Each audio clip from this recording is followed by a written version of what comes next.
नमस्कार दोस्तों, स्वागत है आपका इस चैनल पर। अगर दोस्तों आप हमारे चैनल पर नए हैं तो वीडियो को लाइक और चैनल को सब्सक्राइब कर लीजिए, इससे हमारी वीडियो आप तक सबसे पहले पहुंचे। आइए दोस्तों शुरुआत करते हैं आज की अपनी पाठशाला एक नए कॉन्सेप्ट के साथ, और वो कॉन्सेप्ट आपकी स्क्रीन पर है, ध्यानपूर्वक देखिए। उसके बाद मैं आपको समझाने की कोशिश करता हूँ। कह रहा है यदि किसी त्रिभुज की दो बराबर भुजाओं के शीर्ष से कह रहा है यदि किसी त्रिभुज की दो बराबर भुजाओं के शीर्ष से सामने वाली भुजा पर एक लंब डाला खींचा जाए तो वह लंब उस भुजा को दो बराबर भागों में बांटता है, और साथ ही साथ यही रेखा त्रिभुज की माध्यिका, लंब समद्विभाजक और कोण समद्विभाजक कहलाती है। हाँ, कह रहा है कि दोस्तों अगर किसी कह रहा है कि यदि किसी त्रिभुज की दो बराबर भुजाओं के शीर्ष से दो बराबर भुजाओं के शीर्ष से सामने वाली भुजा पर एक लंब डाला जाए तो वो लंब जो होता है सामने वाली भुजा को दो बराबर भागों में बांट देता है, और साथ ही साथ वही लंब हमारा त्रिभुज की माध्यिका भी कहलाती है, और लंब समद्विभाजक भी कहलाता है, और कोण समद्विभाजक भी कहलाता है। मैं आपको यहाँ पर बोर्ड पर समझाने की कोशिश करता हूँ। आखिर ये कहना क्या चाह रहा है, आखिर ये कहना क्या चाह रहा है। ठीक है, तो सबसे पहले मैं एक त्रिभुज बना लेता हूँ। सबसे पहले मैं आप समझाने के लिए मैं एक यहाँ पर त्रिभुज बना लेता हूँ। समझाने के लिए मैं आपको सामने एक त्रिभुज बना लेता हूँ। ठीक है, समझाने के लिए सबसे पहले मैं आपके सामने एक त्रिभुज बना लेता हूँ।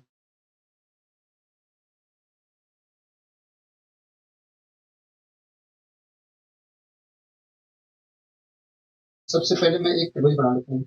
तो ये हमारा एक त्रिभुज है दोस्तों, ये हमारा एक त्रिभुज है। ठीक है, तो ये हमारा एक त्रिभुज है। क्या है? त्रिभुज है। ठीक है, तो ये हमारा एक त्रिभुज है। मान लीजिए इस त्रिभुज का ये वाला जो शीर्ष है ये ए है, ये वाला जो शीर्ष है बी है, ये वाला शीर्ष हमारा सी है। ठीक है, तो मान लीजिए इस त्रिभुज की ये वाली जो भुजा है और ये वाली भुजा बराबर है।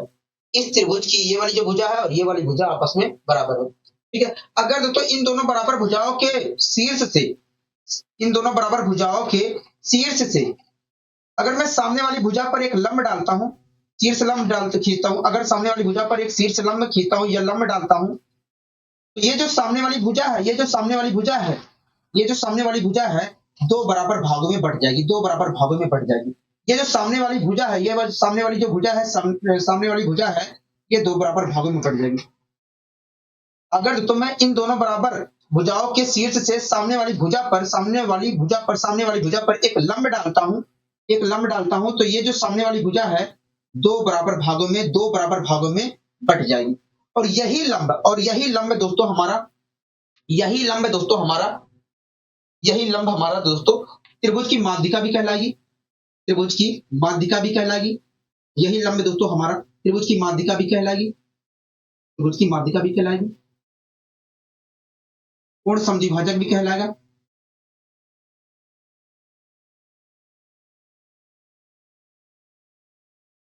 कोण समद्विभाजक भी कहलाएगा। यही लंब दोस्तों हमारा त्रिभुज की माध्यिका भी कहलाएगी,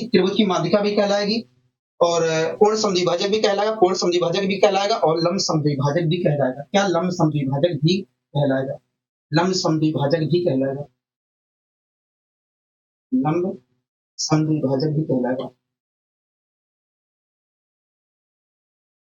लंब समद्विभाजक भी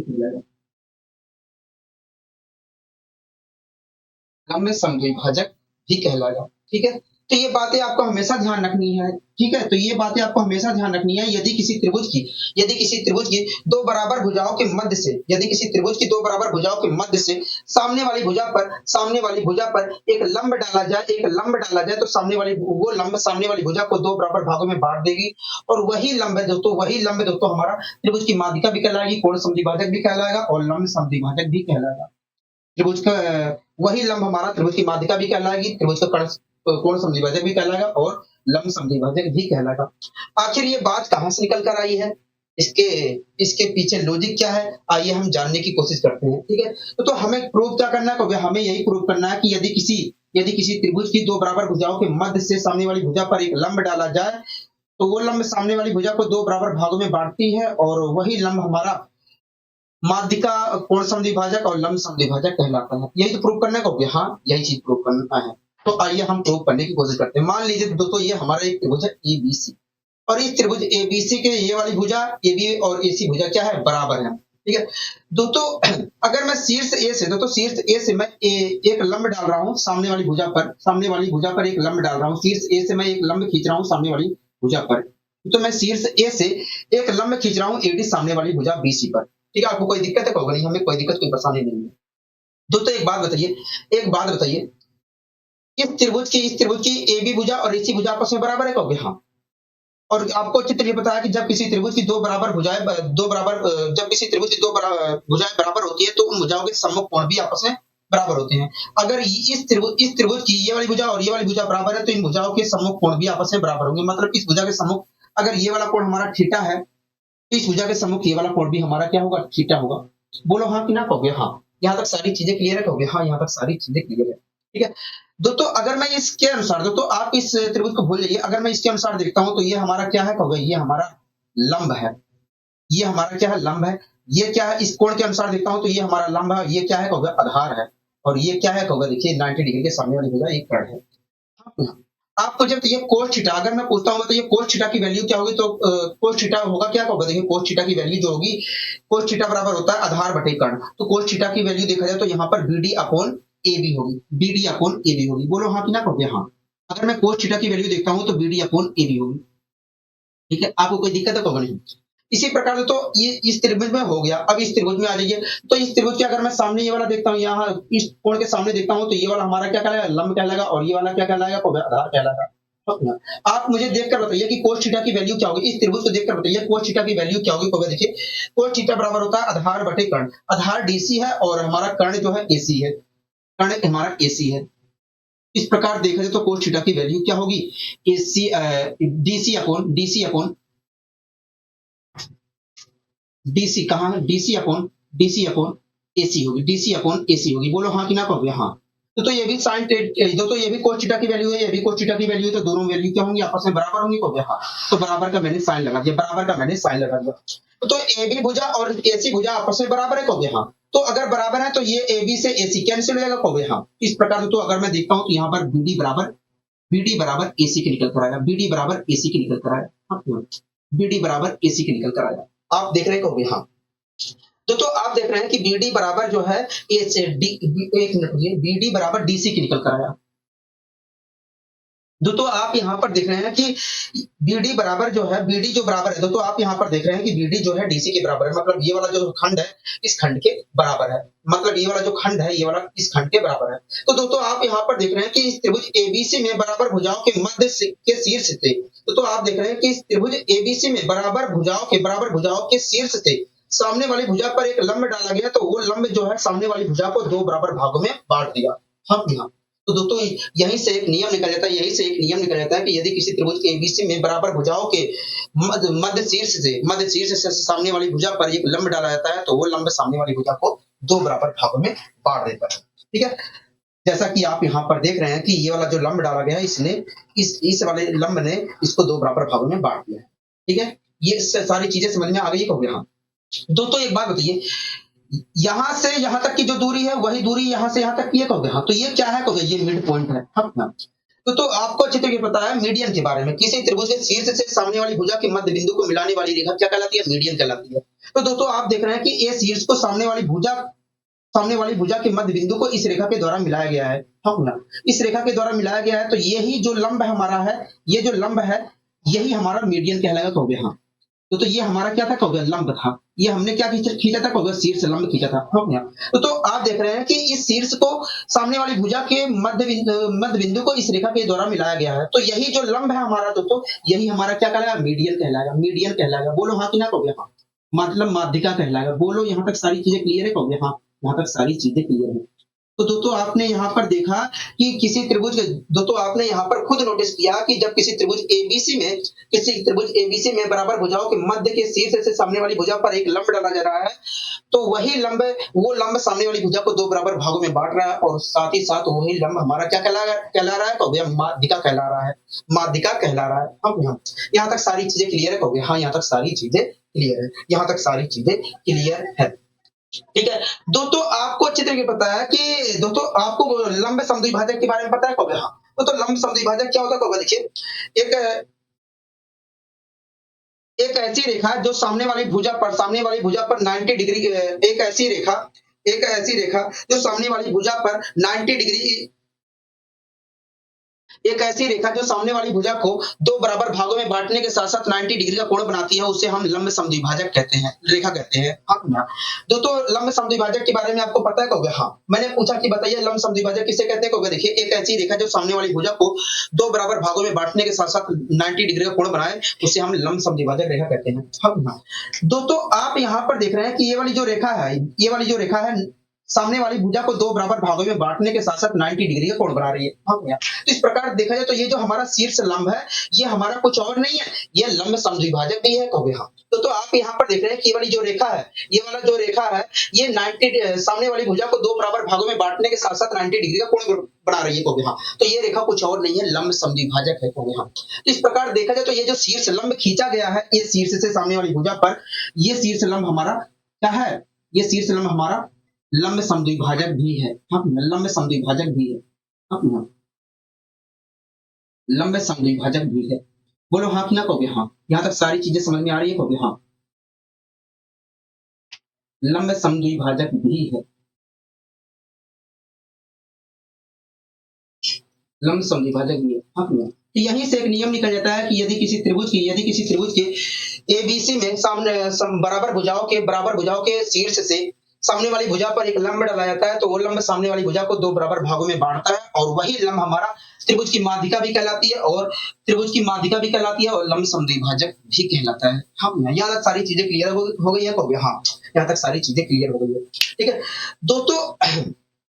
दोस्तों आप एक चीज नोटिस करिए, इस वाली त्रिभुज को देख रहे हैं? कहोगे हाँ। इस वाली त्रिभुज को देख रहे हैं? कहोगे हाँ। दोस्तों इस वाली त्रिभुज में ये वाली जो भुजा है इसके बराबर है, ये वाला जो कोण है इसके बराबर है, और ये वाली जो भुजा है इसके बराबर है। कहोगे हाँ। तो इस प्रकार देखा जाए तो अगर ये वाली भुजा इसके बराबर है, ये वाला कोण इसके बराबर है, और ये वाला कोण जो है ये वाला जो भुजा है इसके बराबर है, तो ये दोनों त्रिभुज क्या हुए? सर्वांगसम हुए।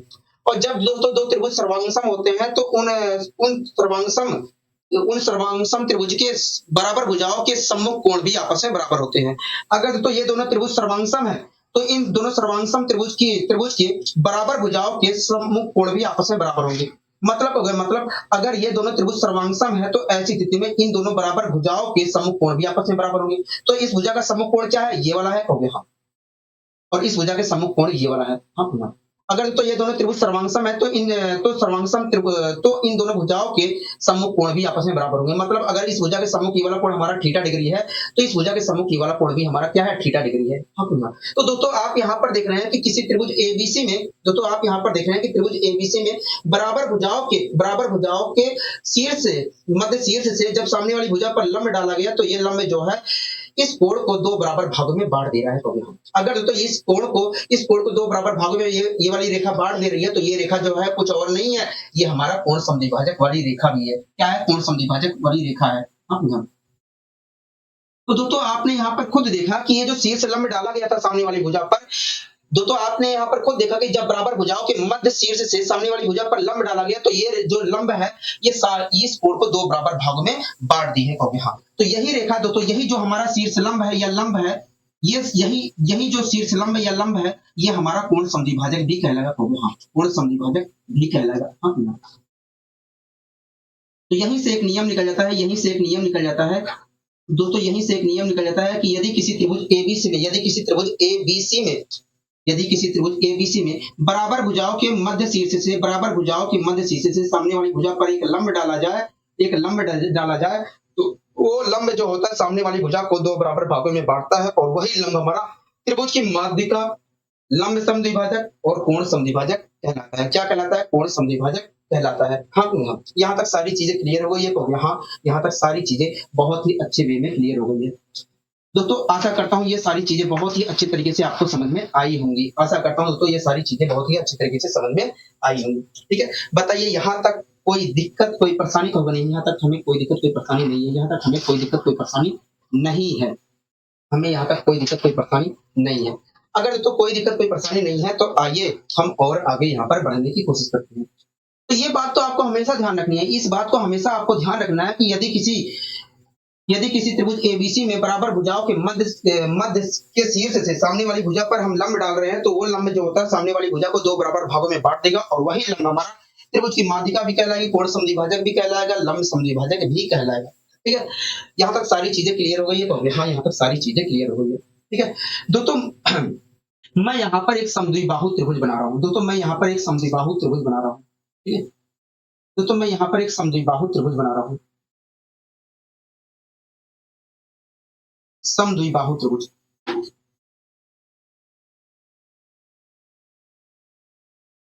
दोस्तों मैं आपके सामने एक समद्विबाहु त्रिभुज बना रहा हूँ। ठीक है दोस्तों, ये हमारा एक समद्विबाहु त्रिभुज है। क्या है? एक समद्विबाहु त्रिभुज है। दोस्तों ये हमारा एक समद्विबाहु त्रिभुज है। क्या है? एक समद्विबाहु त्रिभुज है। ठीक है तो ये समद्विबाहु त्रिभुज का ये वाला जो शीर्ष है ये है, और ये वाला शीर्ष बी है और ये वाला शीर्ष सी है। दोस्तों आपको चित्र ये बताया कि समद्विबाहु त्रिभुज की दो भुजाएं आपस में बराबर होती है। मान लीजिए दोस्तों इस समद्विबाहु त्रिभुज की, मान लीजिए दोस्तों इस समद्विबाहु त्रिभुज की ये वाली जो भुजा है और ये वाली भुजा आपस में बराबर है। ये वाली भुजा और ये वाली भुजा आपस में बराबर है। मान लीजिए इस समद्विबाहु त्रिभुज की ये वाली भुजा और ये वाली भुजा आपस में बराबर है। अब मुझे बताइए, अगर दोस्तों इस समद्विबाहु त्रिभुज की ये वाली भुजा और ये वाली भुजा बराबर है, तब आप मुझे बताइए अगर मैं इन दोनों बराबर भुजाओं के शीर्ष से, तो मान लीजिए ये हमारा एक समद्विबाहु त्रिभुज है और इस समद्विबाहु त्रिभुज की ये वाली भुजा और ये वाली भुजा आपस में बराबर है। अगर तो ये दोनों भुजाएं बराबर है तो इन दोनों भुजाओं के मध्य शीर्ष से सामने वाली भुजा पर एक लंब डाल रहा हूं, सामने वाली भुजा पर एक लंब डाल रहा हूं, तो ये जो लंब है सामने वाली भुजा को दो बराबर भागों में बांट देगा। हो गया। हाँ, ये जो लंब है सामने वाली भुजा को दो बराबर भागों में बांट देगा। और यही लंब है दोस्तों, यही लंब दोस्तों हमारा माध्यिका भी कहलाएगा। यही लंब हम दोस्तों हमारा क्या कहलाएगा? त्रिभुज की माध्यिका भी कहलाएगा। हाँ, यही लंब हमारा क्या कहलाएगा? हो गया माध्यिका भी कहलाएगा। हो गया। और यही लंब दोस्तों हमारा लंब समद्विभाजक भी कहलाएगा। हो गया। हाँ, लंब समद्विभाजक भी कहलाएगा। यही लंब हमारा लंब समद्विभाजक भी कहलाएगा। यही लंब हमारा लंब समद्विभाजक भी कहलाएगा। आप मेरी बात से सहमत हो? हाँ। और यही लंब दोस्तों हमारा कोण समद्विभाजक भी कहलाएगा। हो गया। हाँ, कोण समद्विभाजक भी कहलाएगा। ये तो बातें आपको पता है। हाँ कि हाँ, यही लंब हमारा कोण समद्विभाजक भी कहलाएगा। ये बातें आपको अच्छी तरीके से पता है। हाँ, ये बातें आपको अच्छी तरीके से पता है। हाँ, दोस्तों मान लीजिए ये हमारा एक समद्विबाहु त्रिभुज है और इस समद्विबाहु त्रिभुज की ये वाली भुजा और ये वाली भुजा बराबर है। हाँ, अगर दोस्तों इन दोनों बराबर भुजाओं के मध्य शीर्ष से सामने वाली भुजा पर मैं एक लंब डाल रहा हूं, तो ये जो लंब है सामने वाली भुजा को दो बराबर भागों में बांट देगा और यही लंब हमारा माध्यिका भी कहलाएगा, लंब समद्विभाजक भी कहलाएगा और कोण समद्विभाजक भी कहलाएगा। यहाँ तक सारी चीजें क्लियर है? हाँ, यहाँ तक सारी चीजें क्लियर है।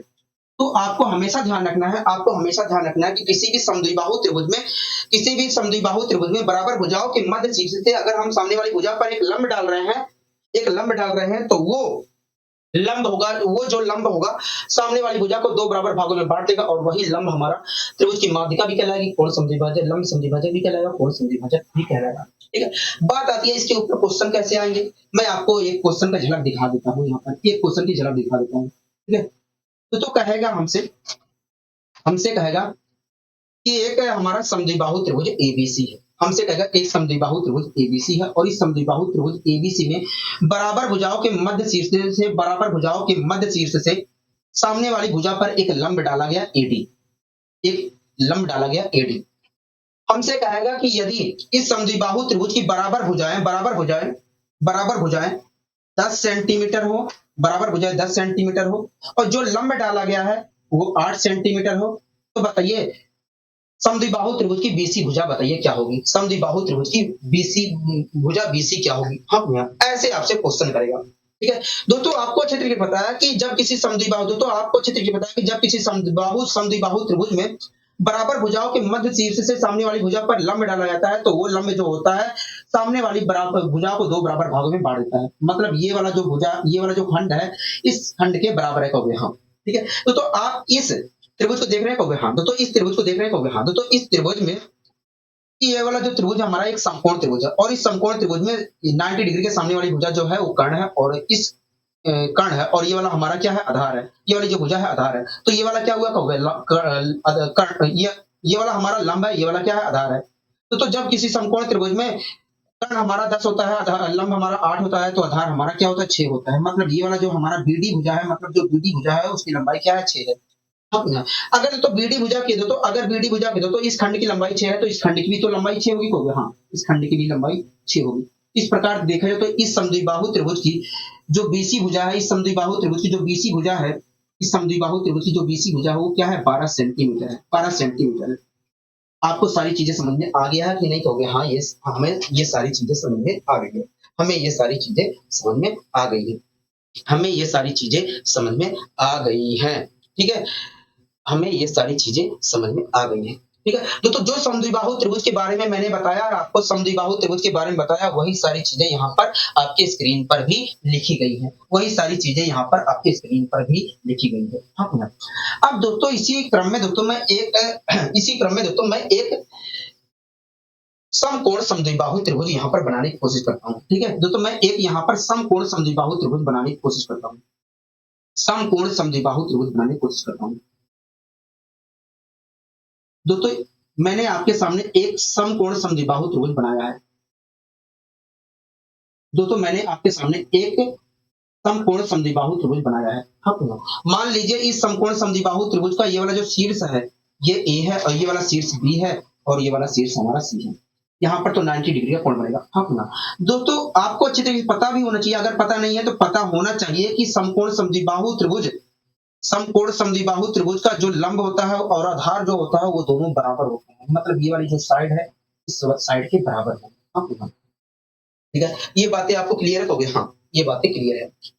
दोस्तों अब मुझे बताइए ये हमारा क्या है कहोगे, ये हमारा समकोण वाला शीर्ष है। हाँ ना, अगर तो मैं इस समकोण के शीर्ष से, तो अगर मैं इस समकोण के शीर्ष से सामने वाली भुजा पर एक लंब डाल रहा हूं, तो ये जो लंब होगा दोस्तों, ये सामने वाली भुजा को 2 बराबर भागों में बांट देगा कहोगे, हाँ। ये जो लंब होगा दोस्तों, ये जो मैंने 90 समकोण के शीर्ष से जो मैंने लंब डाला है, ये जो लंब होगा दोस्तों सामने वाली भुजा को 2 बराबर भागों में बांट देगा। हाँ, और यही लंब दोस्तों हमारा शीर्ष बी से खींची गई माध्यिका कहलाएगा कहोगे, हाँ।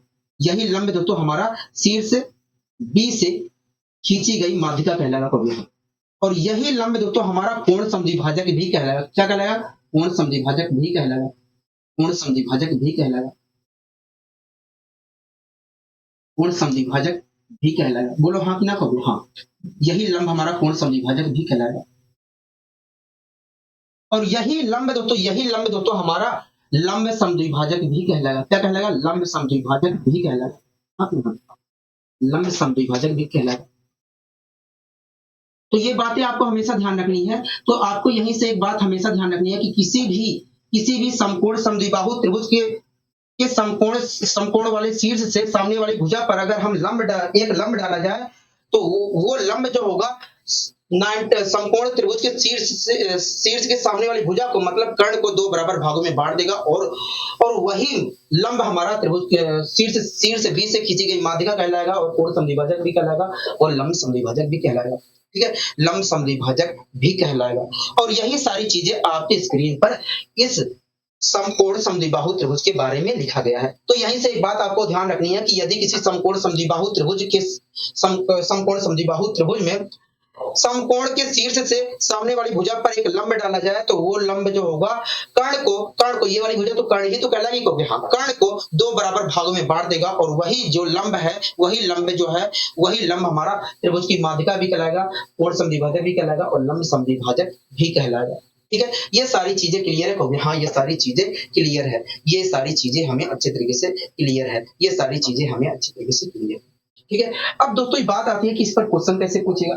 आपसे क्वेश्चन ऐसे करेगा, मैं आपको समझाने की कोशिश कर रहा हूँ। ठीक है, आपसे क्वेश्चन कैसे करेगा, मैं आपको समझाने की कोशिश कर रहा हूँ कि क्वेश्चन आखिर कैसे करेगा। कहेगा कि ABC एक समद्विबाहु त्रिभुज है। कहेगा कि ABC एक समद्विबाहु त्रिभुज है। कहेगा ABC एक समद्विबाहु त्रिभुज है।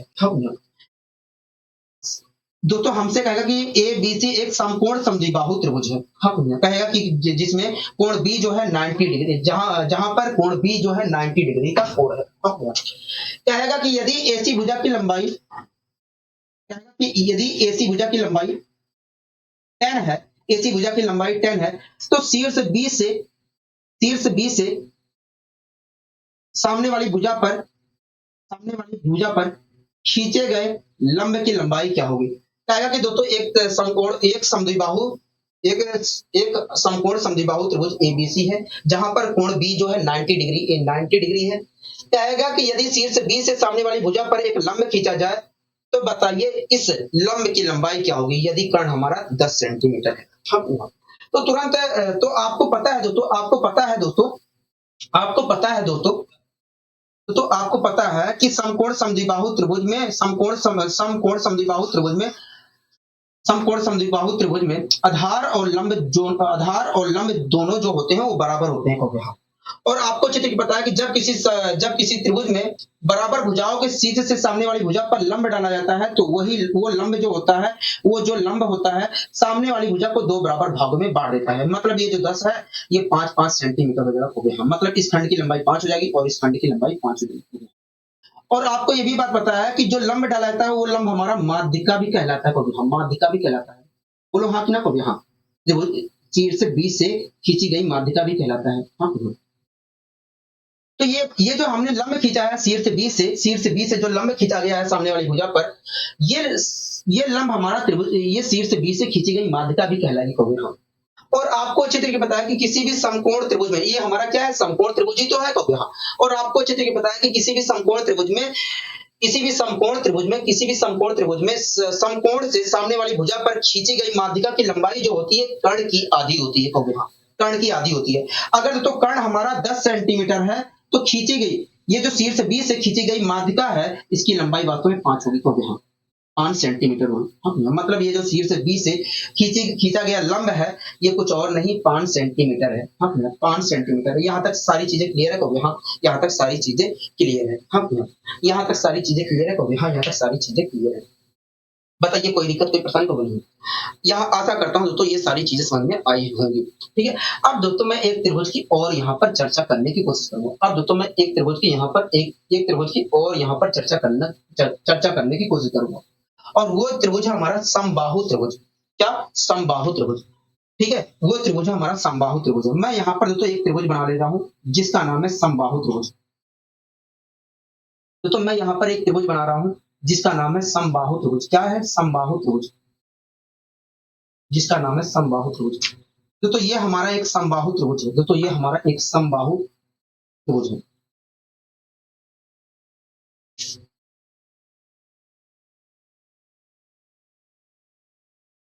दोस्तों ये हमारा एक समबाहु त्रिभुज है। क्या है? एक समबाहु त्रिभुज है। ठीक है।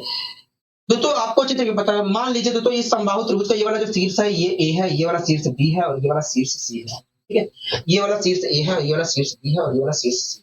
दोस्तों आपको अच्छे तरीके पता है कि किसी भी समबाहु त्रिभुज की तीनों भुजाएं आपस में बराबर होती है। मतलब ये तीनों भुजाएं आपस में बराबर है। ये तीनों भुजाएं आपस में बराबर है। तो कोई दिक्कत, कोई परेशानी तो नहीं, हमें कोई दिक्कत, कोई परेशानी नहीं है। हमें यहाँ तक कोई दिक्कत, कोई परेशानी नहीं है। मैंने कहा ठीक है। एक बात बताइए दोस्तों, अगर मैं इस समबाहु त्रिभुज में इन दोनों बराबर भुजाओं के मध्य शीर्ष से सामने वाली भुजा पर लंब डाल रहा हूं, तो ये जो लंब होगा दोस्तों, इस सामने वाली भुजा को दो बराबर भागों में बांटेगा कि नहीं? कहोगे हाँ, सामने वाली भुजा को दो बराबर भागों में बांट देगा।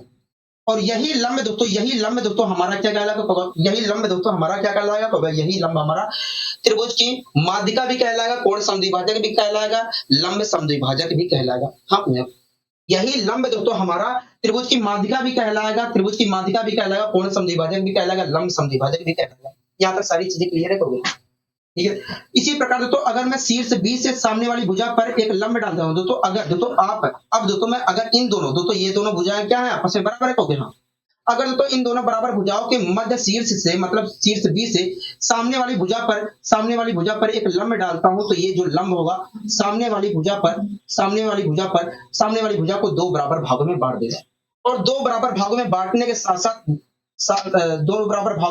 साथ यही लंब दोस्तों हमारा माध्यिका भी कहलाएगा, शीर्ष बी से खींची गई माध्यिका भी कहलाएगा, कोण समद्विभाजक भी कहलाएगा और लंब समद्विभाजक भी कहलाएगा। हाँ, यहाँ तक सारी चीजें क्लियर है। हाँ, यहाँ तक सारी चीजें क्लियर है, ये आपको अच्छी तरीके से पता है। हाँ, इसी प्रकार तो इस समबाहु त्रिभुज, ये हमारा एक समबाहु त्रिभुज ही तो था। कहोगे हाँ, ये वाली भुजा और ये वाली भुजा आपस में बराबर थी। कहोगे हाँ, ये वाली भुजा और ये वाली भुजा आपस में बराबर थी। अगर तो इन दोनों बराबर भुजाओं के मध्य शीर्ष से, मतलब शीर्ष सी से अगर मैं सामने वाली भुजा पर एक लंब डालता हूँ, एक लंब डालता हूँ, एक लंब डालता हूँ, एक लंब डालता हूँ, तो ये जो लंब हमने खींचा है इस वाली भुजा को दो बराबर भागों में बांट देगा। हाँ, दो बराबर भागों में बांट देगा। और बराबर भागों में बांटने के साथ साथ यही लंब शीर्ष सी से खींचा गया जो लंब है, यही लंब हमारा त्रिभुज की शीर्ष सी से खींची गई माध्यिका कहलाएगी और शीर्ष सी से खींचा गया कोण समद्विभाजक कहलाएगा और लंब समद्विभाजक भी कहलाएगा। कहोगे हाँ, ये लंब समद्विभाजक भी कहलाएगा। आपको यहाँ तक सारी चीजें क्लियर है? कहोगे हाँ, यहाँ तक सारी चीजें क्लियर है, यहाँ तक सारी चीजें क्लियर है। मैंने कहा ठीक है, ठीक है दोस्तों। हमने सबसे पहले शीर्ष ए से एक लंब खींचा है, इसी प्रकार शीर्ष बी से एक लंब खींचा है और शीर्ष सी से हमने इस समबाहु, दोस्तों आप देख रहे हैं कि ये हमारा एक समबाहु त्रिभुज एबीसी था। दोस्तों आप देख रहे हैं कि एक समबाहु त्रिभुज हमारा एबीसी था और इस समबाहु त्रिभुज में मैंने शीर्ष ए से एक लंब खींचा, शीर्ष बी से एक शीर्ष लंब खींचा, शीर्ष सी से एक शीर्ष लंब खींचा। और दोस्तों आप देख रहे हैं कि तीनों शीर्ष लंब जो है, तीनों शीर्ष लंब जो है, तीनों शीर्ष लंब जो है, तीनों शीर्ष लंब जो है यहाँ पर मिल रहे हैं। कहोगे हाँ। और आपको चित्र ये पता है कि किसी भी त्रिभुज के तीनों शीर्ष लंब, किसी भी त्रिभुज के तीनों शीर्षों से खींचे गए शीर्ष लंब जहां पर मिलते हैं उस बिंदु को हम क्या कहते हैं? कहोगे लंब केंद्र कहते हैं। क्या कहते हैं? लंब केंद्र कहते हैं। लंब केंद्र कहते हैं। मतलब ये जो बिंदु है, मतलब ये जो हमारा जहां पर मिल रहे हैं, मतलब जहां पर तीनों शीर्ष लंब मिल रहे हैं वो कुछ और नहीं है, लंब केंद्र है। हाँ, ठीक है, कोई दिक्कत कोई परेशानी तो नहीं, हमें कोई दिक्कत कोई परेशानी नहीं है, हमें कोई दिक्कत कोई परेशानी नहीं है। ठीक है, हमें कोई दिक्कत कोई परेशानी नहीं है। दोस्तों ये जो हमारा हमने शीर्ष ए से खींचा है, लंब खींचा है, ये तो त्रिभुज की माध्यिका, शीर्ष ए से खींची गई माध्यिका भी तो है। कहोगे हाँ, इस प्रकार देखा जाए तो ये हमारी क्या है? एक माध्यिका है। इसी प्रकार ये जो हमने शीर्ष लंब खींचा था तो ये तो हमारी माध्यिका भी। कहोगे हाँ, इसी प्रकार शीर्ष सी से खींची गई जो लंब है ये भी हमारी माध्यिका। कहोगे हाँ। तो दोस्तों आप यहाँ पर देख रहे हैं कि शीर्ष ए से, शीर्ष बी से और शीर्ष सी से खींची गई जो माध्यिका है वो वास्तव में यहाँ पर मिल रही है। कहोगे हाँ। और जहां पर त्रिभुज के तीनों शीर्षों से खींची गई माध्यिकाएं मिलती हैं उसको हम क्या कहते हैं? केंद्रक कहते हैं। कहोगे हाँ। हाँ, मतलब ये जो बिंदु है, मतलब जहां पर ये मिल रहे हैं तीनों, मतलब यहाँ पर जो तीनों माध्यिकाएं मिल रही हैं, मतलब यहाँ पर जो तीनों माध्यिकाएं मिल रही हैं, मतलब यहाँ पर जो मिल रही हैं वो बिंदु कुछ और नहीं, केंद्रक है। कहोगे हाँ, केंद्रक। ठीक है, ये सारी चीजें समझ में आ गई है। कहोगे हाँ। तो दोस्तों आप यहाँ पर देख रहे हैं कि त्रिभुज के तीनों शीर्षों से खींची गई माध्यिकाएं जो है इस बिंदु को मिल रही हैं और यही बिंदु हमारा क्या कहलाएगा? केंद्रक कहलाएगा। हाँ। तो दोस्तों आप यहाँ पर देख रहे हैं, कि समबाहु त्रिभुज का जो लंब केंद्र है और केंद्रक है वो वास्तव में त्रिभुज के अंदर ही स्थित है और एक ही जगह पर स्थित है। कहोगे हाँ। तो यहीं से आपको एक बात ध्यान रखना है कि किसी भी समबाहु त्रिभुज का जो लंब केंद्र होता है और केंद्रक होता है वो एक ही जगह स्थित होता है, वो भी त्रिभुज के अंदर ही स्थित होता है, त्रिभुज के अंदर ही स्थित होता है। हाँ, ठीक है। अब और आगे बढ़ लेते हैं, और आगे बढ़ते हैं। तो ये जो हमने ये शीर्ष लंब खींचा था, ये जो शीर्ष लंब खींचा था, शीर्ष ए से जो हमने शीर्ष लंब खींचा था ये तो लंब समद्विभाजक भी है। कहोगे हाँ। इसी प्रकार शीर्ष बी से जो हमने लंब खींचा था ये भी लंब समद्विभाजक है। कहोगे हाँ। इसी प्रकार हमने ये जो शीर्ष सी से जो हमने लंब खींचा था वो भी हमारा लंब समद्विभाजक है। कहोगे हाँ। तो दोस्तों आप यहाँ पर देख रहे हैं कि तीनों भुजाओं पर, दोस्तों इस भुजा पर एक लंब खींचा गया है, इस भुजा पर एक लंब खींचा गया और इस भुजा पर भी एक लंब खींचा गया, लंब समद्विभाजक खींचा गया है। तो आप यहाँ पर देख रहे हैं कि इस भुजा पर एक लंब समद्विभाजक खींचा गया है, इस भुजा पर भी एक लंब समद्विभाजक खींचा गया है और इस भुजा पर भी एक लंब समद्विभाजक खींचा गया है। और आपको अच्छे से पता है कि त्रिभुज के तीनों भुजाओं पर खींचे गए लंब समद्विभाजक जहां पर मिलते हैं उस बिंदु को हम क्या कहते हैं? उस बिंदु को हम परिकेंद्र कहते हैं। क्या कहते हैं? परिकेंद्र कहते हैं। तो दोस्तों आप यहाँ पर देख रहे हैं कि त्रिभुज की तीनों भुजाओं पर खींचे गए लंब समद्विभाजक जो है इस बिंदु पर मिल रहे हैं, मतलब ये बिंदु कुछ और नहीं है, ये हमारा इस समबाहु त्रिभुज का क्या है? परिकेंद्र है। हम क्या है? परिकेंद्र है। हम परिकेंद्र है, परिकेंद्र है। हम क्या है? परिकेंद्र है। आपको यहाँ तक सारी चीजें समझ में आ रही है? कहोगे हाँ, यहाँ तक सारी चीजें समझ में आ रही है, यहाँ तक हमें सारी चीजें समझ में आ रही हैं। हमें यहाँ तक सारी चीजें समझ में आ रही है। तो यहीं से एक बात आपको हमेशा ध्यान रखनी है कि किसी भी समबाहु त्रिभुज का जो परिकेंद्र होता है, लंब केंद्र, परिकेंद्र और केंद्रक होता है, वो त्रिभुज के अंदर ही, किसी भी समबाहु त्रिभुज का जो लंब केंद्र, परिकेंद्र और केंद्रक होता है, वो त्रिभुज के अंदर ही स्थित होता है और वो एक ही जगह स्थित होता है। हाँ, ये सारी चीजें क्लियर है? तो हाँ, ये सारी चीजें क्लियर है। ठीक है, तो हमने शीर्ष ए से एक शीर्ष लंब खींचा था, शीर्ष शीर्ष ए से शीर्ष लंब खींचा था। हाँ, और ये जो शीर्ष लंब खींचा था, तो ये तो हमारा अंत कोण समद्विभाजक भी तो है, कहोगे? हाँ। इसी प्रकार शीर्ष बी से हमने शीर्ष लंब खींचा था, और ये जो शीर्ष बी से हमने शीर्ष लंब खींचा था, ये हमारा अंतःकोण समद्विभाजक भी है, कहोगे? हाँ। इसी प्रकार शीर्ष सी से हमने एक शीर्ष लंब खींचा था, कहोगे? हाँ। और ये जो हमने शीर्ष लंब खींचा है, ये हमारा अंतःकोण समद्विभाजक भी रेखा है, कहोगे? हाँ। तो दोस्तों आप यहाँ पर देख रहे हैं कि त्रिभुज के तीनों शीर्षों से खींचे गए अंतःकोण समद्विभाजक जो रेखाएं हैं, दोस्तों आप यहाँ पर देख रहे हैं कि समबाहु त्रिभुज में तीनों शीर्षों से खींचे गए अंतःकोण समद्विभाजक जो रेखाएं हैं, इस बिंदु पर मिल रही है, कहोगे? हाँ। और ये बिंदु, और आपको चित्र में बताया कि जहां पर त्रिभुज के तीनों अंतःकोण समद्विभाजक रेखाएं मिलती हैं, उस बिंदु को क्या कहते हैं, कहोगे? अंतःकेंद्र कहते हैं।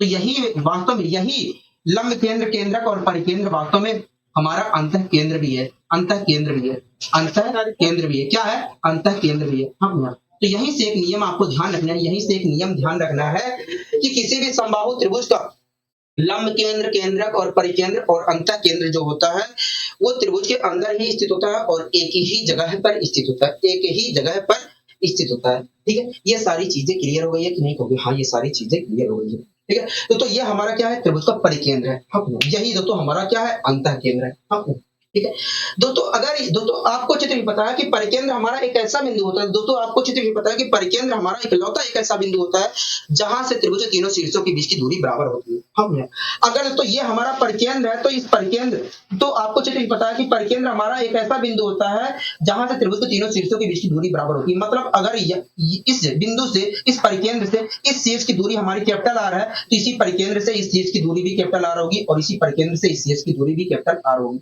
हाँ, आप मेरी बात सहमत है? कहोगे? हाँ, हम आपकी बात से सहमत है। दोस्तों अगर मैं इस परिकेंद्र से इस शीर्ष की दूरी अपने गोला प्रकार में भरकर एक वृत्त बनाता हूं, तो वो जो वृत्त होगा, ये जो वृत्त होगा, ये जो हमारा वृत्त होगा, ये जो वृत्त होगा, ये समबाहु त्रिभुज के तीनों शीर्षों को स्पर्श करेगा। कहोगे? हाँ, समबाहु त्रिभुज के तीनों शीर्षों को स्पर्श करेगा और यही वृत्त हमारा क्या कहलाएगा? कहोगे? यही वृत्त हमारा परिवृत्त कहलाएगा। समबाहु त्रिभुज का क्या कहलाएगा? कहोगे? समबाहु त्रिभुज का हमारा परिवृत्त कहलाएगा। और ये जो परिकेंद्र से शीर्ष तक की जो दूरी है, इस समबाहु त्रिभुज में परिकेंद्र से शीर्ष तक की जो दूरी है, ये क्या कहलाएगी? कहोगे? ये हमारी परित्रिज्या कहलाएगी। क्या कहलाएगी? कहोगे? परित्रिज्या कहलाएगी। ये हमारी परित्रिज्या कहलाएगी। बोलो हाँ कि ना? कहोगे? हाँ, परित्रिज्या कहलाएगी। ये हमारी परित्रिज्या कहलाएगी। यहाँ तक सारी चीजें समझ में आ रही है? कहोगे? हाँ, ये सारी चीजें समझ में आ रही है, ये सारी चीजें समझ में आ रही है। यही हमारी क्या कहलाएगी? कहोगे? परित्रिज्या कहलाएगी। ठीक है, कोई दिक्कत कहोगे? नहीं, हमें कोई दिक्कत, कोई परेशानी नहीं है। दोस्तों आपको अच्छे तरीके से पता है कि ये जो बिंदु हमारा अंतः केंद्र भी है, कहोगे? हाँ, ये जो बिंदु है हमारा, ये जो हमारा बिंदु है, ये जो हमारा है, ये जो दोस्तों आपको अच्छे तरीके से पता है कि ये जो हमारा है, ये अंतः केंद्र भी है। ये जो हमारा परिकेंद्र है, यही हमारा क्या है? अंतः केंद्र है। हमने और आपको अच्छे तरीके से पता है कि अंतः केंद्र इकलौता एक ऐसा बिंदु होता है जहां से त्रिभुज की तीनों भुजाओं की लंबवत दूरी क्या होती है? बराबर होती है। हमने मतलब अगर इस अंतः केंद्र से इस भुजा की लंबवत दूरी स्मॉल आर है, तो इसी अंतः केंद्र से इस भुजा की भी लंबवत दूरी स्मॉल आर होगी और इसी अंतः केंद्र से इस भुजा की लंबवत दूरी भी आर होगी। हो गया? हाँ, ठीक है। अगर तो इस अंतः केंद्र से इस भुजा की जो लंबवत दूरी है, उससे गोला प्रकार में मैं भरकर एक वृत्त बनाता हूं, तो वो वृत्त जो होगा इस त्रिभुज के, इस समबाहु त्रिभुज के तीनों तीनों भुजाओं को स्पर्श करेगा। कहोगे? हाँ, तीनों भुजाओं को स्पर्श करेगा। बोलो हाँ कि ना? कहोगे? हाँ, तीनों भुजाओं को स्पर्श करेगा।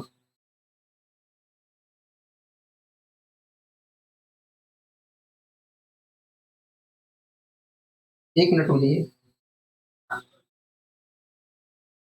तीनों भुजाओं को स्पर्श करेगा। कहोगे? हाँ, तीनों भुजाओं को स्पर्श करेगा। हाँ, हाँ, तीनों भुजाओं को क्या करेगा? कहोगे? तीनों भुजाओं को स्पर्श करेगा। यहाँ तक सारी चीजें क्लियर हो गई है? कहोगे? हाँ, यहाँ तक सारी चीजें, हमें यहाँ तक सारी चीजें क्लियर हो गई है। तीनों भुजाओं को दोस्तों स्पर्श करेगा। हाँ, हाँ, एक मिनट बोलिए।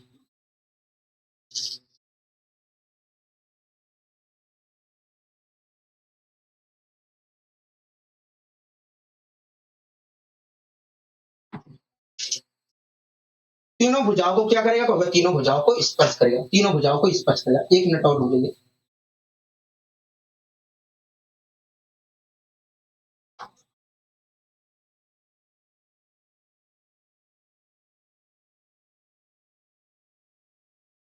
तीनों भुजाओं को क्या करेगा, तीनों भुजाओं को स्पर्श करेगा। हाँ हाँ। और आपको अच्छे तरीके पता है कि और ये जो व्रत बनेगा, ये जो व्रत बनेगा ये क्या कहलाएगा, ये अंतःव्रत कहलाएगा। इस समबाहु त्रिभुज का क्या कहलाएगा, अंतःव्रत कहलाएगा। ठीक है, यहाँ तक सारी चीजें क्लियर है, कहोगे हाँ यहाँ तक सारी चीजें क्लियर है। ये क्या कहलाएगा, कहोगे ये समबाहु त्रिभुज का अंतःव्रत कहलाएगा, ये समबाहु त्रिभुज का अंतःव्रत कहलाएगा, कहोगे हाँ। और आपको अच्छे से पता है कि इस अंत केंद्र से इस भुजा की जो लंबवत दूरी है, ये जो लंबवत दूरी है ये क्या कहलाएगा, ये अंत केंद्र कहलाएगा, ये अंत त्रिज्या कहलाएगा। हो गया, अंत त्रिज्या कहलाएगा। समबाहु त्रिभुज की समबाहु त्रिभुज के अंतःव्रत की अंत त्रिज्या कहलाएगा। हो गया, अंत त्रिज्या कहलाएगा। समबाहु त्रिभुज के अंतःव्रत की अंत त्रिज्या कहलाएगा। हो गया, यहाँ तक सारी चीजें समझ में आ गई है। हो गया, हाँ यहाँ तक सारी चीजें समझ में आ गई है, यहाँ तक सारी चीजें समझ में आ गई है। ठीक है, अब और आगे बढ़ लेते हैं। यहाँ पर हम और आगे बढ़ लेते हैं। कहोगे हाँ, दोस्तों ये हमारा क्या होगा, परिकेंद्र है। और इस परिकेंद्र से शीर्ष तक, परिकेंद्र से शीर्ष तक की दूरी क्या कहलाती है, परित्रिज्या कहलाती है। मतलब ये दूरी हमारी जो है ये कुछ और नहीं, परित्रिज्या है। इसी प्रकार तो ये अंतः केंद्र है, और इस अंतः केंद्र से इस भुजा की लंबवत दूरी क्या कहलाती है, ये हमारी परित्रिज्या अंतः त्रिज्या कहलाती है। मतलब ये वास्तव में समबाहु त्रिभुज के अंतःव्रत की अंतः त्रिज्या है। दोस्तों ये जो हमने शीर्ष लंब खींचा था, ये शीर्ष से जो हमने शीर्ष लंब खींचा था, ये तो हमारी माध्यिका है। हाँ दोस्तों, ये जो हमने शीर्ष लंब खींचा था ए शीर्ष से, ये हमारी माध्यिका भी तो कहलाती है। कहोगे हाँ, माध्यिका भी कहलाती है। तो इस प्रकार देखा जाए तो ये हमारी क्या है, माध्यिका है। ठीक है, तो इस त्रिभुज की माध्यिका, इस समबाहु त्रिभुज का ये तो हमारा केंद्रक भी तो है। कहोगे हाँ, तो इस समबाहु त्रिभुज का ये हमारा क्या है, कहोगे केंद्रक है। और आपको जिस तरीके पता है कि केंद्रक जो होता है माध्यिका पर स्थित होता है। मतलब ये जो माध्यिका है इस पर हमारा केंद्रक स्थित है। और आपको अच्छे तरीके पता है कि जो केंद्रक होता है वो किसी भी माध्यिका को दो अनुपाते एक में विभक्त करता है। मतलब होगा, मतलब देखा जाए तो अगर ये हमारा समबाहु त्रिभुज का केंद्रक है, ये हमारा समबाहु त्रिभुज का केंद्रक है, तो ये केंद्रक जो है इस माध्यिका को 2:1 में विभक्त कर रहा होगा। मतलब अगर यहाँ से यहाँ तक की जो दूरी है 2 यूनिट है, तो यहाँ से यहाँ तक की दूरी 1 यूनिट है। 1 यूनिट है। हाँ कि हाँ, 1 यूनिट है। बोलो हाँ कि ना, कहोगे हाँ, यहाँ तक समझ में आ रहा है। हाँ कि हाँ। दोस्तों ये हमारा क्या केंद्रक है। तो अगर ये हमारा केंद्रक है, तो इस केंद्रक ने इस माध्यिका को 2:1 में विभक्त किया होगा। 2:1 में विभक्त किया होगा। मतलब यहाँ से यहाँ तक की दूरी अगर 2 है, तो यहाँ से यहाँ तक की दूरी 1 होगा। हाँ, इसी प्रकार तो ये भी तो हमारा माध्यिका कहलाएगा। कहोगे हाँ, और इस माध्यिका को इस केंद्रक ने 2:1 में विभक्त किया होगा। मतलब यहाँ से यहाँ तक की दूरी अगर 2 है, तो यहाँ से यहाँ तक की दूरी 1 है। लेकिन हर जगह लिखने की जरूरत नहीं है, ना तो खिचड़ी पक जाएगी। ठीक है, इसी प्रकार तो ये भी तो हमारी माध्यिका। कहोगे हाँ, और ये हमारा केंद्रक है। कहोगे हाँ, अगर तो ये हमारी माध्यिका है और ये हमारा केंद्रक है, तो इस केंद्रक ने इसको भी 2:1 में विभक्त किया होगा। मतलब अगर यहाँ से यहाँ तक की दूरी 2 है, तो यहाँ से यहाँ तक की दूरी 1 है। कहोगे हाँ, ठीक है, यहाँ तक सारी चीजें समझ में आ गई है। कहोगे हाँ। तो दोस्तों अगर मैं यहाँ पर देखता हूँ, तो दोस्तों ये हमारा परिकेंद्र है। परिकेंद्र से शीर्ष तक की दूरी क्या है, होती है। कहोगे ये हमारी परित्रिज्या कहलाती है। तो इस प्रकार देखा जाए तो परित्रिज्या हमारी क्या है, 2 यूनिट है। परित्रिज्या हमारी क्या है, 2 यूनिट है। हाँ, और अंतः केंद्र से भुजा तक की दूरी क्या कहलाती है, लंबवत दूरी क्या कहलाती है, भैया अंतः त्रिज्या कहलाती है। तो इस प्रकार देखा जाए तो अंतः त्रिज्या 1 यूनिट है। हाँ, तो दोस्तों आप यहाँ पर देख रहे हैं कि यदि हमारा परिकेंद्र, दोस्तों आप यहाँ पर देख रहे हैं कि यदि हमारा समबाहु त्रिभुज की परित्रिज्या जो है, तो आप यहाँ पर देख रहे हैं कि यदि हमारी समबाहु त्रिभुज की परित्रिज्या जो है 2 यूनिट है, तो अंतः त्रिज्या जो है अंतःव्रत की त्रिज्या जो है 1 यूनिट है। तो दोस्तों आप यहाँ पर देख रहे हैं कि यदि समबाहु त्रिभुज की परिवृत्त की परित्रिज्या हमारी 2 यूनिट है, तो अंतःव्रत की अंतः त्रिज्या जो है 1 यूनिट है। कहोगे हाँ, दोस्तों ये हमारा क्या था, कहोगे ये हमारा लंब था, शीर्ष लंब था। हाँ, दोस्तों यहाँ से यहाँ तक की दूरी क्या है, कहोगे 2 यूनिट है। यहाँ से यहाँ तक की दूरी 1 यूनिट है। हाँ, तो इस प्रकार देखा जाए तो शीर्ष लंब जो है वास्तव में 3 यूनिट है। कहोगे हाँ। तो दोस्तों आप यहाँ पर देख रहे हैं कि यदि हमारा समबाहु त्रिभुज का लंब जो है 3 यूनिट है, तो आप यहाँ पर देख रहे हैं कि यदि हमारे समबाहु त्रिभुज के लंब जो है 3 यूनिट है, तो परिवृत्त समबाहु त्रिभुज के परिवृत्त की परित्रिज्या जो है 2 यूनिट है, और अंतःव्रत की जो त्रिज्या है समबाहु त्रिभुज के अंतःव्रत की अंतः त्रिज्या जो है वो 1 यूनिट है। कहोगे हाँ, 1 यूनिट है। हाँ, तो ये बातें आपको हमेशा ध्यान रखनी है। ये बातें आपको हमेशा, ये बहुत ज्यादा आपको हेल्प करेंगी। ये बातें आपको बहुत ज्यादा हेल्प करेंगी। तो ये बातें आपको हमेशा ध्यान रखनी है कि किसी भी समबाहु त्रिभुज का किसी भी आपकी स्क्रीन पर ये सारी चीजें लिखी भी गई हैं। आपकी स्क्रीन पर ये सारी चीजें लिखी भी गई हैं। हाँ, हाँ। तो ये बातें आपको हमेशा ध्यान रखना है कि यदि तो ये हमारी माध्यिका भी है। हाँ, ये माध्यिका भी है। माध्यिका कुल कितनी है, 3 यूनिट है। यही हमारा क्या है, शीर्ष लंब है। शीर्ष लंब कितना है, 3 यूनिट है। तो आपको हमेशा ध्यान रखना है कि यदि किसी भी समबाहु त्रिभुज की माध्यिका मतलब लंब जो है 3 यूनिट है, तो परित्रिज्या जो है समबाहु त्रिभुज के परिवृत्त की जो परित्रिज्या है 2 यूनिट होगी। अंतः त्रिज्या जो होगी 1 यूनिट होगी। ठीक है, ये सारी चीजें आपको हमेशा ध्यान रखनी है, ये सारी चीजें आपको हमेशा ध्यान रखनी है, ठीक है, कोई दिक्कत कोई परेशानी होगी नहीं। अगर तो ये बातें आपको ध्यान रहती है, ये बातें आपको ध्यान रहती है तो आप बहुत तेजी से इस प्रकार इसके ऊपर बनने वाले क्वेश्चन को सोल्व कर लेंगे। इसके ऊपर बहुत सारे क्वेश्चन बनते हैं, ठीक है, सारी चीजें क्लियर हो गई है। हाँ, यहाँ तक सारी चीजें क्लियर हो गई है। अब इसी क्रम में दोस्तों मैं आपको एक चीज और बताने की कोशिश करता हूँ, एक चीज और बताने की कोशिश करता हूँ। हाँ, इसी क्रम में दोस्तों मैं एक चीज और आपको बताने की कोशिश करता हूँ, ठीक है, एक चीज और बताने की कोशिश करता हूँ। दोस्तों सबसे पहले मैंने एक समबाहु त्रिभुज यहाँ पर बना लिया। दोस्तों सबसे पहले मैं एक समबाहु त्रिभुज यहाँ पर बना लिया। तो सबसे पहले मैंने एक समबाहु त्रिभुज यहाँ पर बना लिया। दोस्तों सबसे पहले मैंने एक समबाहु त्रिभुज यहाँ पर बना लिया। ये क्या है? तो ये हमारा समबाहु त्रिभुज, ठीक है। मान लीजिए दोस्तों तो इस समबाहु त्रिभुज का ये वाला शीर्ष जो है ए है, ये वाला शीर्ष जो है बी है और ये वाला जो शीर्ष है सी है, ठीक है।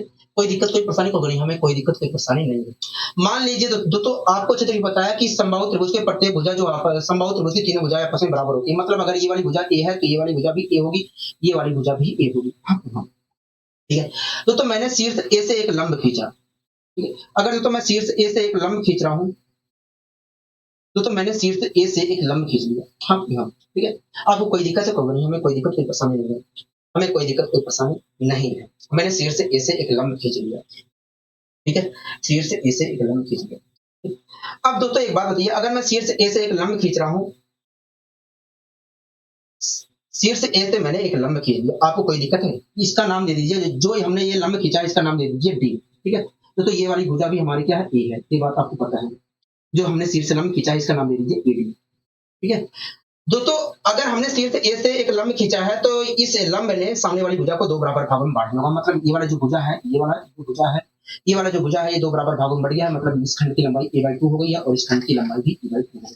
हाँ, तो ये हमारा एक समकोण त्रिभुज है, ये हमारा एक समकोण त्रिभुज है। हाँ, और समकोण त्रिभुज में दिख रहा है कि ये वाला हमारी भुजा कर्ण है, ये वाली भुजा हमारी आधार है, ये वाली भुजा हमारी लंब है। हाँ, तो मुझे बताइए इस समकोण त्रिभुज में तो अगर मैं यहाँ पर पाइथागोरस प्रमेय लगाता हूँ, अगर तो मैं यहाँ पर पाइथागोरस प्रमेय लगाता हूँ तो सबसे बड़ी भुजा का जो स्क्वायर होगा, सबसे बड़ी भुजा का जो स्क्वायर होगा वो वास्तव में आधार के स्क्वायर प्लस लंब के स्क्वायर के बराबर होगा, लंब के स्क्वायर के बराबर होगा। तो यहाँ अगर तो यहाँ से मैं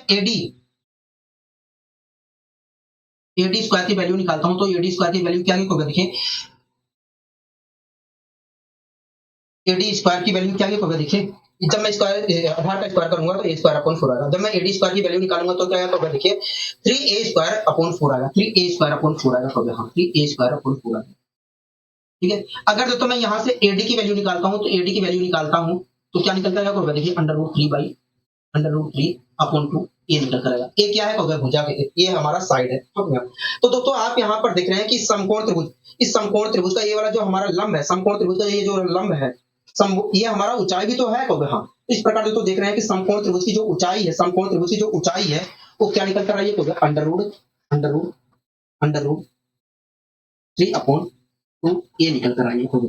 तो आपको हमेशा ध्यान रखना है, आपको हमेशा ध्यान रखना है कि यदि किसी त्रिभुज, तो आपको हमेशा ध्यान रखना है कि किसी भी समबाहु त्रिभुज की जो ऊंचाई होती है √3/2 इंटू साइड होती है, √3/a होती है, जहां पर a क्या होता है? साइड होता है। तो आपको हमेशा ध्यान रखना है कि किसी भी समबाहु त्रिभुज की जो ऊंचाई होती है वो √3/2 ए होती है। ये सारी चीजें क्लियर है? हाँ, ये सारी चीजें क्लियर है, ठीक है, ये सारी चीजें क्लियर है, ठीक है। इसी प्रकार तो अगर मैं शीर्ष बी से एक लंब खींचता हूँ, इसी प्रकार तो अगर मैं शीर्ष बी से एक लंब खींचता हूँ, शीर्ष बी से आपको एक लंब खींचता हूँ तो ये जो लंब है, ये जो हमने लंब खींचा है इसकी भी ऊंचाई दोस्तों √3/2 ए होगी। इसकी भी ऊंचाई दोस्तों हमारा √3/2 ए होगी। अगर तो मैं निकालता हूं तो इसकी भी ऊंचाई क्या निकल कर आई होगा? इसकी भी ऊंचाई हमारी √3/2 ये निकल कर आएगी, ठीक है। इसी प्रकार तो अगर मैं शीर्ष सी से एक लंब खींचता हूं, तो ये जो लंब है इसकी भी ऊंचाई दोस्तों √3/2 ये निकल कर आएगी, ठीक है।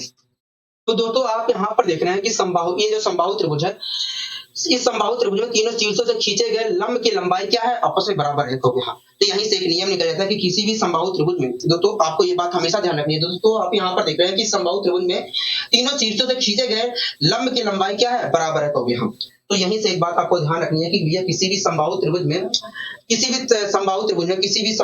में तीनों शीर्षों से खींचे गए लंब की लंबाई जो होती है वो बराबर होती है। ठीक है, तो ये जो हमने लंब खींचा है, शीर्ष लंब खींचा है, तो त्रिभुज की माध्यिका भी कहलाएगी कभी। हाँ, इस प्रकार देखा जाए तो ये जो हमारी माध्यिका है, ये हमारी √3/2a है।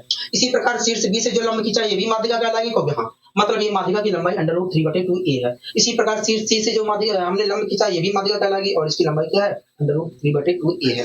तो दोस्तों आप यहाँ पर देख रहे हैं कि इस समबाहु त्रिभुज में तीनों शीर्षों से खींची गई माध्यिका की लंबाई क्या है, सेम है। हाँ, तो ये बात आपको हमेशा ध्यान रखनी है कि समबाहु त्रिभुज इकलौता एक ऐसा त्रिभुज होता है, समबाहु त्रिभुज इकलौता एक ऐसा त्रिभुज होता है जिसके तीनों माध्यिकाओं की लंबाई क्या होती है, बराबर होती है।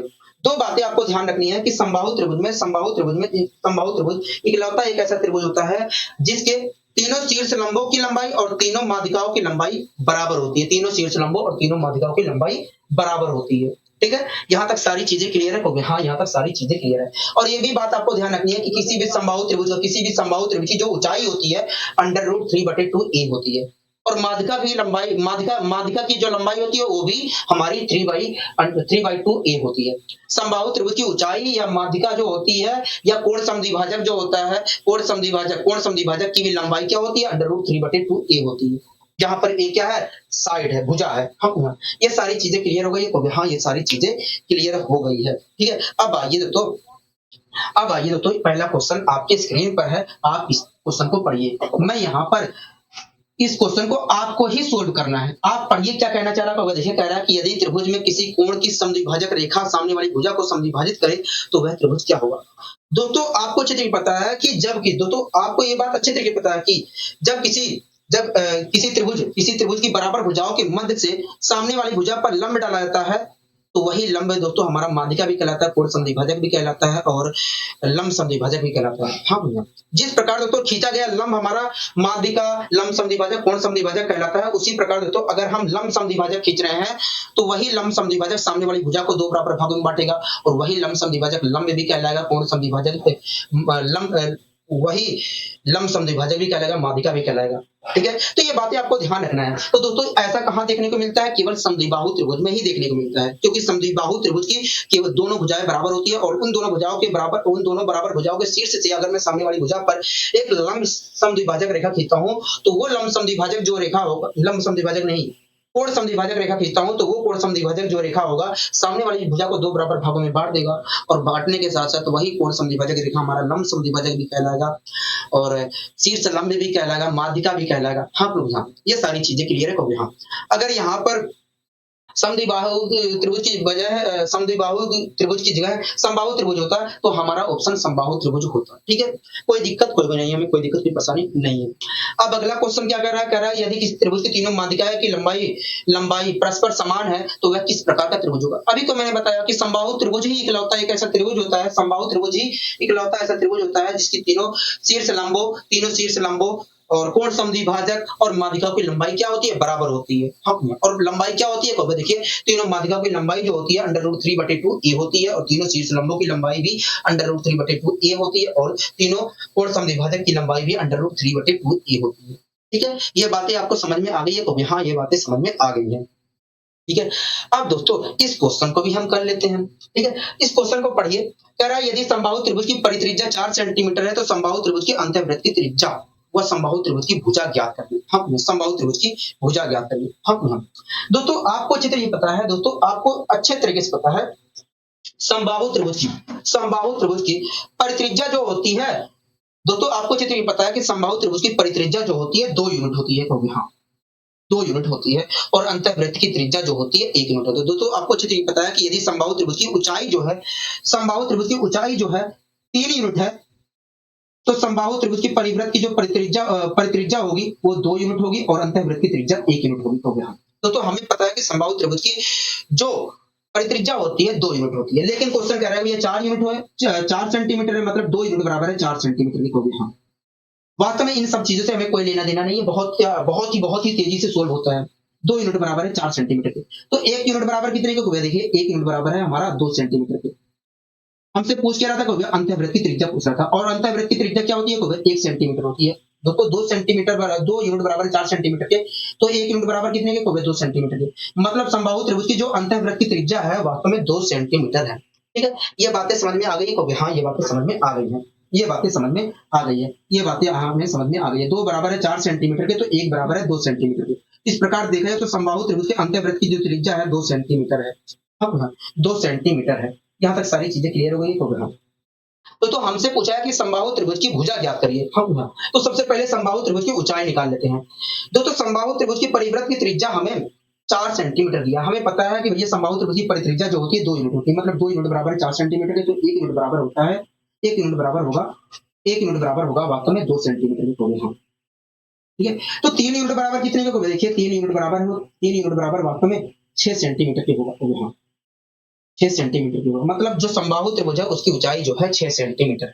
समबाहु त्रिभुज की जो ऊंचाई है वो 6 सेंटीमीटर है। तो आपको अच्छी तरह पता है कि समबाहु त्रिभुज की जो ऊंचाई होती है 3 यूनिट होती है। 1 यूनिट जो है 2 सेंटीमीटर के बराबर है, तो 3 यूनिट बराबर 6 सेंटीमीटर की होगा। मतलब समबाहु त्रिभुज की जो ऊंचाई है 6 सेंटीमीटर है। यहाँ तक सारी चीजें क्लियर है? हाँ, हमसे क्या पूछ रहा है? भुजा पूछ रहा है। तो हमें पता है समबाहु त्रिभुज की जो ऊंचाई होती है √3/2 ए होती है। हाँ, यही तो होती है। हाँ, समबाहु त्रिभुज की ऊंचाई √3/2 ए होती है। लेकिन क्वेश्चन के अकॉर्डिंग देखूं तो 6 सेंटीमीटर है। हाँ, मतलब √3/2 ए बराबर 6 सेंटीमीटर की। अब मैं अगर गुणा भाग यहां पर करता हूं, गुणा भाग यहां पर करता हूं, गुणा भाग यहां पर करता हूं, तो क्या निकल कर आएगा? देखिए जब आप इसे डिवाइड करोगे, जब आप इसे डिवाइड करोगे तो 2 √3 आएगा, और यहां से अगर आप निकालते हो तो 4 √3 आएगा। 4 √3 आएगा। बोलो हाँ कि ना कहोगे? हाँ, यहाँ तक सारी चीजें क्लियर है। इस प्रकार देखा जाए तो समबाहु त्रिभुज की जो भुजा है वो 4 √3 है। क्या है? 4 √3 है। ठीक है, यहाँ तक कोई दिक्कत कोई परेशानी होगी? हमें कोई दिक्कत कोई परेशानी नहीं है। हमें कोई दिक्कत कोई परेशानी नहीं है। ठीक है, अब दोस्तों अगला क्वेश्चन क्या कह रहा है? देखिए कह रहा है कि एक समबाहु त्रिभुज XYZ की भुजा की लंबाई जो है 12 √3 सेंटीमीटर है। कह रहा है कि इस त्रिभुज की अंतःवृत्त की त्रिज्या और परिवृत्त की त्रिज्या का योग क्या होगा? कह रहा है अंतःवृत्त और परिवृत्त की त्रिज्या का योग क्या होगा? हाँ, ठीक है, अंतःवृत्त और परित्रिज्या का योग क्या होगा? ठीक है, ठीक है। दोस्तों सबसे पहले दोस्तों हमें कह रहा है कि एक समबाहु त्रिभुज है जिसकी भुजा की लंबाई 12 √3 है। हाँ, 12 √3 है। तब अगर मुझे बताइए, अगर समबाहु त्रिभुज की भुजा 12 √3 है तो समबाहु त्रिभुज की, दोस्तों आपको अच्छी तरह पता है कि किसी भी समबाहु त्रिभुज की जो ऊंचाई होती है √3/2 ए होती है। हाँ, अगर तो समबाहु त्रिभुज की भुजा 12 √3 है तो समबाहु त्रिभुज की ऊंचाई क्या होगी? देखिए समबाहु त्रिभुज की जो ऊंचाई है वास्तव में अगर आप यहाँ पर भुजा की वैल्यू रख देते हैं तो आपको मिल जाएगी। तो मैंने यहाँ पर रख दिया। इस प्रकार देखा जाए तो समबाहु त्रिभुज की जो समबाहु त्रिभुज की जो ऊंचाई है वास्तव में 18 सेंटीमीटर है। 18 सेंटीमीटर है। हाँ, 18 सेंटीमीटर है। यहाँ तक सारी चीजें क्लियर है? तो हाँ, 18 सेंटीमीटर। दोस्तों आपको अच्छी तरह पता है कि यदि किसी समबाहु त्रिभुज की ऊंचाई जो है 3 यूनिट है, तो परिवृत्त की त्रिज्या 2 यूनिट होगी और अंतःवृत्त की त्रिज्या जो होगी 1 यूनिट होगी। तो यहाँ परिवृत्त की त्रिज्या वास्तव में 2 यूनिट होगी और अंतःवृत्त की त्रिज्या 1 होगी। हाँ, तो दोस्तों आप यहाँ पर देख रहे हैं कि समबाहु त्रिभुज के परिवृत्त और अंतःवृत्त की त्रिज्या है वो समबाहु त्रिभुज की ऊंचाई के बराबर है। तो हाँ, तो आप यहाँ पर देख रहे हैं कि समबाहु त्रिभुज और परिवृत्त की जो त्रिज्या का योग है समबाहु त्रिभुज की परिवृत्त, समबाहु त्रिभुज की परित्रिज्या और अंतःवृत्त की त्रिज्या का योग जो है समबाहु त्रिभुज की ऊंचाई के बराबर है। तो यहीं से एक बात और ध्यान रखना है कि किसी भी समबाहु त्रिभुज की परित्रिज्या और अंतःवृत्त की जो त्रिज्या होता है का योग होता है समबाहु त्रिभुज की ऊंचाई के बराबर होता है। हाँ, अगर तो समबाहु त्रिभुज की ऊंचाई 18 सेंटीमीटर है तो समबाहु त्रिभुज के अंतःवृत्त और परिवृत्त की त्रिज्या का योग भी क्या होगा? 18 सेंटीमीटर ही होगा। हाँ, यहाँ तक सारी चीजें समझ में आ गया है? यहाँ तक सारी चीजें समझ में आ गया है। ठीक है, अगर दोस्तों बाई चांस मुझसे यहाँ पर पूछ लेता कि समबाहु त्रिभुज की परिवृत्त की त्रिज्या क्या होगी तब कैसे निकालते हैं? ठीक है, तो आइए निकालने की कोशिश करते हैं। तो समबाहु त्रिभुज की ऊंचाई 18 सेंटीमीटर। हाँ, दोस्तों हमें पता है कि यदि समबाहु त्रिभुज की ऊंचाई 3 सेंटीमीटर है तो समबाहु त्रिभुज की परिवृत्त की त्रिज्या 2 यूनिट होगी। हाँ, और अंतःवृत्त की त्रिज्या 1 यूनिट होगी। दोस्तों हमें पता है कि यदि समबाहु त्रिभुज की ऊंचाई जो है, दोस्तों हमारे अनुसार यदि समबाहु त्रिभुज की ऊंचाई 3 यूनिट है तो परिवृत्त की त्रिज्या 2 यूनिट होगी। लेकिन क्वेश्चन कह रहा है कि समबाहु त्रिभुज की ऊंचाई जो है 18 है, मतलब 3 यूनिट बराबर है 18 सेंटीमीटर की होगी। तो 1 यूनिट बराबर कितने को होगा? देखिए 1 यूनिट बराबर 6 सेंटीमीटर की। तो समबाहु त्रिभुज की परिवृत्त की त्रिज्या क्या होती है? 2 यूनिट होती है। तो 1 यूनिट 6 सेंटीमीटर को रिप्रेजेंट कर रहा है तो 2 यूनिट किसको करेगा? 2 यूनिट वास्तव में 12 सेंटीमीटर को करेगा। मतलब देखा जाए तो समबाहु त्रिभुज की जो परिवृत्त की त्रिज्या होगी 12 सेंटीमीटर होगी। हाँ भैया।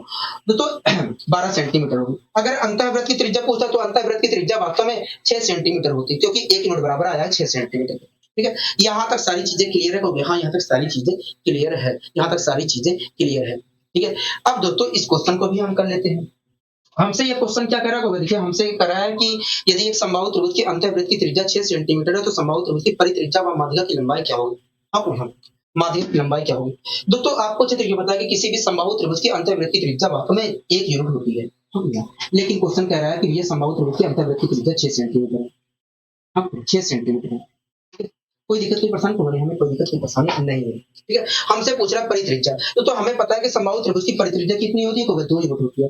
अगर तो 1 यूनिट बराबर 6 सेंटीमीटर के है तो 2 यूनिट बराबर कितनी का होगा, देखिए 2 यूनिट बराबर जो होता है 12 सेंटीमीटर के होता है। मतलब समबाहु त्रिभुज की परित्रिज्या जो होगी 12 सेंटीमीटर होगी। हाँ, 12 सेंटीमीटर होगी। ठीक है, तो हमसे माध्यिका पूछ रहा है। तो आपको अच्छे तरीके पता है कि समबाहु त्रिभुज की लंब जो शीर्ष लंब होता है वो 3 यूनिट होता है और माध्यिका की लंबाई, समबाहु त्रिभुज की ऊंचाई 3 यूनिट होती है और माध्यिका की लंबाई भी 3 यूनिट होती है। तो 1 यूनिट जो है 6 सेंटीमीटर को रिप्रेजेंट कर रहा है, तो 3 यूनिट किसको करेगा, तो देखिए अगर एक जो है 6 को रिप्रेजेंट कर रहा है तो 3 यूनिट वास्तव में 18 को करेगा। हाँ, मतलब समबाहु त्रिभुज की जो माध्यिका है वो वास्तव में 18 सेंटीमीटर है। हाँ, 18 सेंटीमीटर है।